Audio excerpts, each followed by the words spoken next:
was looking on the internet and I saw one verse. I mean about 4 or 5 words here. And I wrote those 4 or 5 words down, and then I started writing what I felt in my heart. And it's about worshiping God, okay?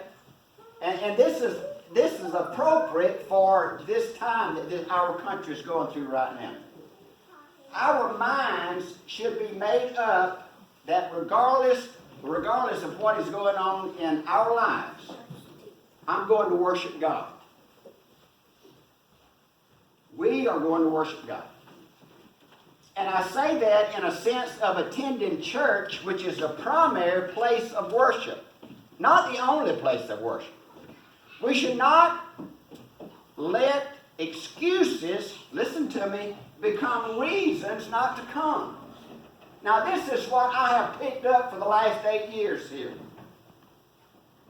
But once here, our attitude should be as adamant to pay Him respect, admiration, love, adoration, praise, affection, and attention as it can be. Consider all that He's done for you and I.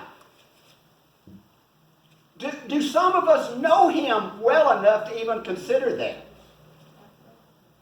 We tend to think of all we need to do. We tend to think of all that we need to do.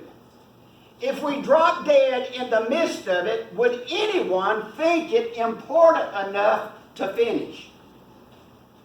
Now, since I've been here, I have seen us fight the world and lose. I have seen wonderful human beings that I love here take their kids to ball practice.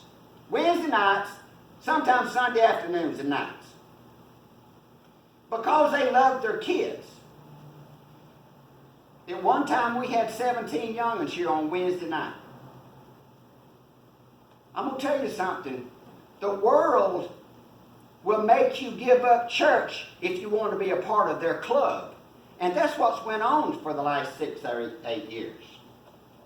So we need to consider that. And you know what? I'll stand before you right now and tell you I have failed this church.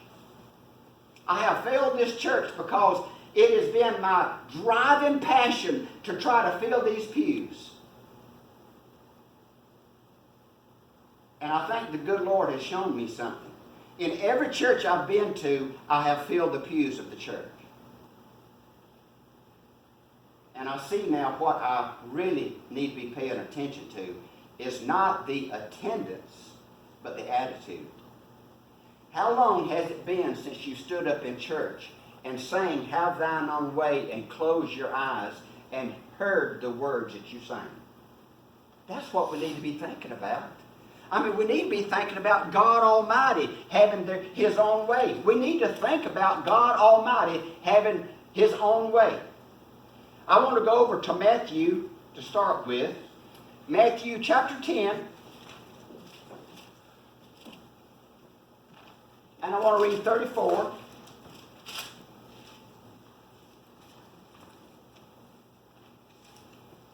And Jesus says this, "Do you think that I come to bring peace on earth? I did not come to bring peace, but a sword.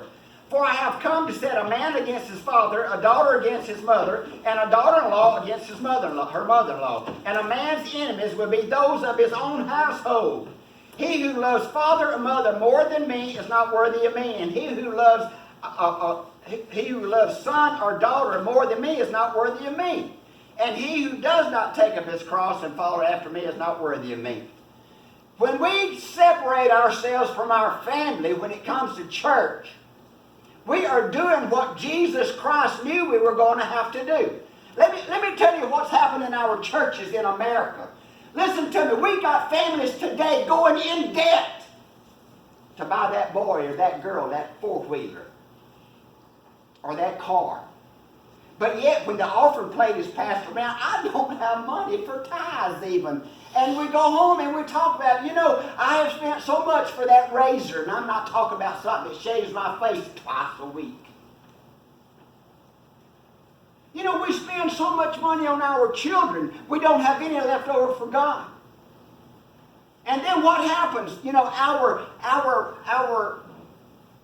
holidays roll around.